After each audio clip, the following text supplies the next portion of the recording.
Guys, भगवान ना करे कि ऐसा कभी भी किसी के साथ भी हो, लेकिन अगर गलती से भी आपके घर पे गैस का सिलेंडर फट जाए या फिर गैस लीक होने की वजह से जान माल का नुकसान हो जाए, सो इन दिस कंडीशन आप लोग जान माल के नुकसान की भरपाई गैस सिलेंडर प्रोवाइडर कंपनी से कर सकते हो और यह आपका हक है। मैं आपकी जानकारी के लिए आपको बता देता हूं कि ऐसा एक्सीडेंट होने पर 10 लाख रुपए पर पर्सन कैजुअलिटी के और 50 लाख रुपए पूरे एक्सीडेंट के आप लोग गैस सिलेंडर प्रोवाइडर कंपनी से सहायता के हकदार हैं और यह जानकारी आपको होनी चाहिए।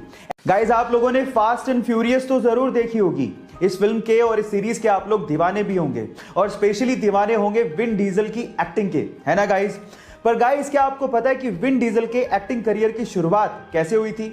इसकी भी बहुत एक इंटरेस्टिंग स्टोरी है। चलिए मैं आपको बताता हूं। एक्चुअली जब वो 7 साल के थे तो वो किसी थिएटर में अपने दोस्त के साथ तोड़फोड़ करने के लिए पहुंचे थे, लेकिन बजाय पुलिस को कॉल करने के आर्टिस्ट डायरेक्टर ने उन्हें स्क्रिप्ट थमा दी और उन्हें अपकमिंग शो के लिए रोल का ऑफर कर दिया और इस तरह से उनके एक्टिंग करियर की शुरुआत हुई, है ना इंटरेस्टिंग फैक्ट। आखिर ऐसा क्या है इजराइल देश के पास कि चारों तरफ से दुश्मनों से घिरे होने के बावजूद भी कोई भी दुश्मन इजराइल की तरफ आंख उठा के भी नहीं देख सकता? क्या उसके पीछे का रीजन जानते हैं? चलिए आज इस वीडियो में मैं उसका रीजन आपको बताता हूं। उसके पीछे का रीजन है इजराइल की खुफिया एजेंसी। जी हां गाइस, जैसे इंडिया की खुफिया एजेंसी का नाम है रो, वैसे ही इजराइल की खुफिया एजेंसी का नाम है मोसाद, जिसका मतलब होता है मृत्यु। गाइस, ये इतनी खतरनाक खुफिया एजेंसी है कि इजराइल का दुश्मन दुनिया के किसी भी कोने में छुपा हो उसे ढूंढ के सीधे ऊपर पहुंचा देती है।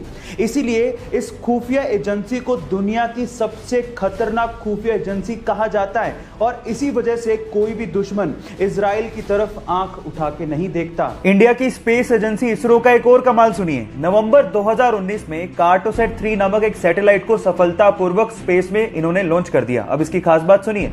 509 किलोमीटर की ऊंचाई से लेकर 10 इंच तक की ऊंचाई की साफ तस्वीरें ये इसरो को भेज सकता है। मतलब आपकी कलाई की घड़ी में कितना बजा है इसकी साफ तस्वीर ये इसरो को भेज सकता है और आज से पहले तक किसी भी देश ने इतना ताकतवर कैमरा कभी लॉन्च ही नहीं किया है।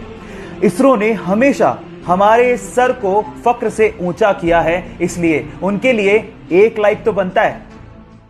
इस दुनिया में बहुत सी ऐसी खूबसूरत चीजें हैं जिसे हमें मरने से पहले जरूर देखना चाहिए। उसमें से एक है वियतनाम के बाना हिल्स पे बना हुआ गोल्डन ब्रिज। क्या खास बात है इसकी, मैं आप लोगों को बताता हूं। सोशल मीडिया पे फेमस इस गोल्डन ब्रिज को 2 कंक्रीट के हाथों ने थामा हुआ है। पूरा का पूरा ब्रिज इन हाथों पे टिका हुआ है और लोग इसे ईश्वरीय हाथों का दर्जा दे रहे हैं। अभी तो हम लोग कहीं जा नहीं सकते, लेकिन जब ये कोरोना का संकट खत्म होगा तो मैं जरूर वियतनाम जाके इसे एक्सप्लोर करना चाहूंगा। आप लोग कहां जाना चाहेंगे जरूर लिखिएगा। एक बार 4 लड़के मुंबई घूमने गए और वहां पर उन्होंने एक टैक्सी भाड़े पे की। एक्चुअली उस टैक्सी के ड्राइवर सरदार जी थे। अब हुआ कुछ यूं कि बोरियत की वजह से वो चारों लड़के जोक्स क्रैक करने लगे और उनमें से कुछ जोक्स सरदारों पर थे।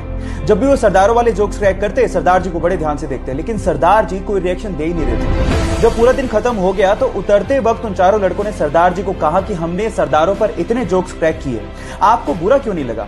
तो उन्होंने तब भी कोई जवाब नहीं दिया और 100 रुपए देते हुए कहा कि अगर तुम्हें पूरी मुंबई में कोई सरदार भिखारी मिल जाए तो उसे मेरी तरफ से 100 रुपए दान कर देना।